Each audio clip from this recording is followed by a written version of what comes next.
మాతృదేవోభవ, పితృదేవోభవ, ఆచార్య దేవోభవ. ఓం నమో మాందేశ్వరాయ నమః. భక్తి భాస్కర ప్రేక్షకులకు నమస్కారం.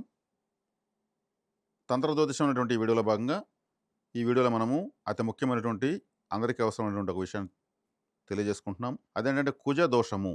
కుజ దోషం అంటే కుజ గ్రహం యొక్క దోషం అని అర్థం. గ్రహాలు ఎప్పుడు దోషంగా ఉండవు. ఎవరికి మంచి చేయవు, చెడు కూడా చేయవు. మంచి చేయవు, చెడు చేయవు. మరి వాటి వెనుకంటే మనం ఎందుకు పడుతున్నాం అనుకోవచ్చు మీరు. గ్రహాలు సాక్షిభూతాలు. మన యొక్క పరిస్థితులు ఇలా ఉంటాయని సాక్ష్యం చెప్పేటువంటి గ్రహాలు తెలియజేస్తూ ఉంటాయి. అందులో కుజుడు వ్యతిరేకంగా పరిస్థితులు ఉన్నాయని తెలియజేస్తాడు కాబట్టి కుజ దోషంగా తీసుకుంటారు. ఈ కుజుడు 2, 4, 7, 8, 12 స్థానాల్లో ఉంటే కుజ దోషంగా జ్యోతిష్ శాస్త్రం చెబుతుంది. మరి ఈ 2, 4, 7, 8, 12 స్థానాల్లో ఉన్న వాళ్ళంతా ఇంకా వివాహం చేసుకోకూడదా అంటే ఆ స్థానంలో ఉన్నంత మాత్రం దోషం కాదు. ఆ స్థానంలో ఎలా ఉన్నాడు, ఏ నక్షత్రంలో ఉన్నాడు, ఆ నక్షత్రాధిపతి ఎక్కడున్నాడు, ఏ రాశిలో ఉన్నాడు, ఆ రాశ్యాధిపతి ఎక్కడున్నాడు, ఆ స్థానాన్ని ఏ గ్రహం చూస్తూ ఉంది, ఇన్ని పరిశీలనలు ఉంటాయి. ఈ జాతకాన్ని లగ్నాధిపతి చూస్తూ ఉంటే కుజ దోషం లేదు. కుజుడు మేషము, కర్కాటకము, వృశ్చికము, మకరము ఉంటూ ఆ రాశుల్లో ఉంటూ 2, 4, 7, 8, 12 స్థానాలు ఉన్నా కానీ దోషం లేదు. ఎందుకంటే ఆయనకి స్వక్షేత్రాలు, ఉచ్చ నక్షత్రాలు. అదేవిధంగా జాతకానికి యోగ గ్రహం చూపు ఉంటే దోషం లేదు. యోగ నక్షత్రంలో ఉన్నా ఈ స్థానాల్లో ఉన్నా దోషం లేదు. గురువు యొక్క చూపు ఉన్నా దోషం లేదు. చంద్రుడికి కేంద్రంలో ఉన్నా దోషం లేదు. కుజుడు దోషంగా ఉండి ఆ స్థానాధిపతి బలంగా ఉన్న దోషం లేదు. ఇన్ని రకాల వెసులుబాట్లు, ఇన్ని రకాల మార్గాలు ఉన్నప్పుడు 2లో ఉన్నాడు కుజదోషం, 4లో ఉన్నాడు కుజదోషం, 7లో ఉన్నాడు కుజదోషం, 8లో ఉన్నాడు కుజదోషం, 12లో ఉన్నాడు కుజదోషం. ఆ జాతకాన్ని అమ్మేస్తూ ఉంటారు, ప్రాపగండం చేసేస్తారు. అమ్మాయి అబ్బాయి మొత్తం పైన దిగులు పడిపోతారు. మనకు కుజదోషము ఏమీ లేదు, ఏ సమస్య లేదు. ఒకవేళ కుజదోషం నిజంగానే ఉంది, ఇప్పుడు నేను చెప్పిన మార్గాలన్నీ తప్పించుకుని కుజదోషం ఉంది, అప్పుడేమి ఎక్కడికి వెళ్ళాల్సిన వల్ల, ఏ బాధపడాల్సిన వల్ల సుబ్రహ్మణ్య ఆరాధన చేస్తూ ఉంటే చాలు, లైఫ్ టైం అంతే, ఇంకేం లేదు, పరిహారం అయిపోయింది. దీనికి కుజశాంతి, కుజహోమము, ఇంకేదో అరటి చెట్టుతో వివాహము, కుంభ వివాహము, ఏదో చేస్తుంటారు పైరవీలు. మీకు నమ్మకం ఉంటే చేసుకోండి, తప్పులేదు. మీ దగ్గర డబ్బులు ఉంటే చేసుకోండి. సుబ్రహ్మణ్య ఆరాధన చేస్తే చాలు, కుజుడు అనుగ్రహంగా మారతాడు తప్పితే ఇంకోటి కాదు. ఆయన యొక్క అధిష్టాన దేవతను పట్టుకుంటే ఆటోమేటిక్గా కుజుడు శాంతిస్తాడు.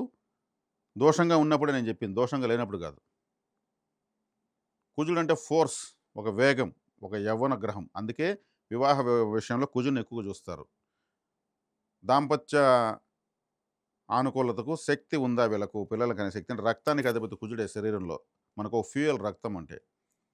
రక్త దోషాలు ఏమైనా ఉన్నాయా, రక్త సంబంధీకులు అంటారు కదా, కాబట్టి అందుకు కుజుని ప్రామాణికం తీసుకుంటారు. ఆయన దోషంగా ఉన్న లేదో చూసుకోవాలి. దోషంగా సాధ్యమైనంత వరకు ఉండడు. ఆ స్థానాల్లో ఉన్నంత మాత్రాన దోషం కాదు. గురువు చూడొచ్చు, గురువు నక్షత్రం ఉండొచ్చు, ఆ లగ్నాధిపతి నక్షత్రం ఉండొచ్చు, లగ్నాధిపతి చూడొచ్చు, ఆ కుజుడు రాశ్యాధిపతి బలంగా ఉండొచ్చు, ఉచ్చగ్రహ నక్షత్రంలో ఉండొచ్చు. ఎన్ని ఉంటాయి అసలు పరిశీలనలు. జ్యోతిష్యుడు పరిశీలించి ఇక్కడ దోష నివర్తి అంటారు దాన్ని. దోష నివర్తిలో ఉన్నాడా, శుభగ్రహాలు చూపులో ఉన్నాడా అనేసి. ఇవేవి తప్పించుకోకుండా ఉండేది కష్టం. అవి రేర్గా ఉంటాయి. వాటికి కూడా ఖర్చులేని పరిహారం, ఖచ్చితమైన పరిహారం సుబ్రహ్మణ్య ఆరాధన. ఎందుకంటే ఆయన యొక్క అధిష్టాన దేవత. సుబ్రహ్మణ్య స్వామి దేవసేనాని. ఆయన యుద్ధానికి వెళ్తే రథసారథి కుజుడే. కాబట్టి ఏమవుతుంది, సపోర్టింగ్ దొరుకుతుంది. అప్పుడు దోషంగా ఉన్నప్పుడు ఏమి, రెడ్ కలర్ తక్కువ వాడాలి. దోషం అంటే తీవ్రత ఎక్కువ ఉంది అని. అప్పుడు దాని యొక్క తీవ్రత తగ్గించాలంటే ఎరుపు రంగు రిబ్బన్ ఒకటి మంగళవారం ముక్కలు కత్తిరించి నీళ్ళలో కలిపితే చాలు. కుంకుమ ఒక బకెట్లో కలిపి పారే నీళ్ళలో వదలచ్చు. ఎరుపు రంగు ఆహారం దానం చేయొచ్చు. Tomato rice, Apple, cherry, dragon fruit, red banana, pomegranate, beetroot, water melon ఇటువంటివన్నీ దానం చేయొచ్చు. ఎరుపు రంగు వస్త్రాలు పెద్దగా కట్టుకోకూడదు. ఇంకా దీనికి పోయి ఏముంది, వెరీ ఈజీ మెథడ్. ఒక గ్రహము అవయోగం ఉన్నప్పుడు దానికి సంబంధించిన కారకత్వాలు అవయోగం చేస్తే మైనస్ ప్లస్ అవుతుంది. మ్యాథమెటిక్స్లో ఏమవుతుంది, ఇక్కడ కూడా జ్యోతిషంలో అదే అవుతుంది. నిజంగా దోషంగా ఉన్నప్పుడు మాత్రమే ఇది. కాబట్టి కుజదోషం అనే పేరు పెట్టే ముందు చుట్టుపక్కల వాతావరణ శాఖను కూడా గమనించాలి. కుజుడు లేకపోతే మనం లేము. కుజుడు అంటే అంబులెన్సు. మనకు ప్రమాదం జరిగినప్పుడు విపరీతమైన ఫోర్స్తో వస్తుంది, ఎరుపు రంగు లెటర్స్తో వస్తుంది, ప్రమాదంలో రక్త గాయాల వల్ల తీసుకెళ్తుంది. కాబట్టి అంబులెన్స్ డ్రైవర్స్‌కి ఇయర్ ఫోన్స్ తీసేయొచ్చు. అంటే వాళ్ళు కూడా డ్రైవింగ్‌లో ఉన్నప్పుడు వాళ్ళ ఫ్యామిలీతో మాట్లాడాలి కదా! కాబట్టి ఇయర్ ఫోన్స్ తీసి సులభంగా మాట్లాడగలుగుతారు. అంటే సేవ, మానవ సేవే మాధవ సేవ. కాబట్టి కుజ దోషం నిజంగా ఉంటే చేసుకోవాల్సిన పరిహారాలు ఇవే. దేవతారాధన తీసుకుంటే సుబ్రహ్మణ్యేశ్వరుడు, తంత్ర పరిహారం తీసుకుంటే కుంకుమ నీళ్ళలో కలపడము, వ్యక్తిగత పరిహారం తీసుకుంటే ఆహారం దానం చేయడము లాంటివి చేసుకుంటే చాలు. కాబట్టి కుజదోషానికి ఎవరు భయపడాల్సిన అవసరం లేదు. కుజదోషం ఉన్నవాళ్ళంటే కుజుడు యొక్క తీవ్రత అధికంగా ఉన్నవాళ్ళని అర్థము. వాళ్ళకి పౌరుషము, పట్టుదల, వేగము అంతా ఎక్కువ ఉంటాయి. దాన్ని నియంత్రించుకోవాలంటే నేను చెప్పినవి చేసుకుంటే చాలు. కాబట్టి ఇలా సునిశ్చితంగా పరిశీలించుకొని ఎలా ఉంటే ఏమని నేను చెప్పేసా ఓపెన్‌గా. ఇక్కడ అది తక్కని వివరాలు కింద నెంబర్‌కి ఫోన్ చేయండి నేను చెప్పడం లేదు. పూర్తిగా మీకు చెప్పేసాను. మీ జాతకాన్ని మీరే చూసుకోవచ్చు. దీనికోసం ఎవరినో మీరు సంప్రదించాల్సిన అవసరం లేదు. చక్కగా ఈ పరిహారాలు చేసుకుంటూ కుజదోషం అనేటువంటి భయాన్ని, భ్రాంతిని, భ్రమను వదిలి స్వేచ్ఛగా మీరు కూడా ముందుకెళ్ళొచ్చు. మీ జాతకంలో కుజుడున్న స్థితిని చూసుకొని, మీరు చూసుకునే జాతకానికి కూడా కుజ యొక్క స్థితిని చూసుకొని వివాహం చేసుకోవచ్చు.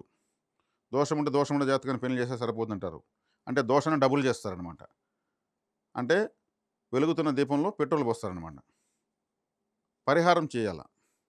కాబట్టి దోషం నివారణ నిర్ధారించినప్పుడే దానికి పరిహారం చెప్పాలి గానీ, ఆ స్థానంలో ఉన్నంత మాత్రాన దోషం కాదు. ఈ సునిశ్చితమైనటువంటి విజ్ఞానాన్ని మీరు తెలుసుకొని ప్రయోజనాన్ని పొందుతారని ఆశిస్తున్నాము. ఈ వీడియో చూసిన వాళ్ళందరూ కూడా 1, 2 సార్లు ఈ వీడియో చూడండి. మీ యొక్క అమూల్యమైనటువంటి లైకు, షేరు, సబ్స్క్రైబు, కామెంటు లాంటి వాటన్నిటిని కూడా ఆశీర్వాద రూపంగా మాకు అందిస్తారని ఆశిస్తున్నాను. శుభం.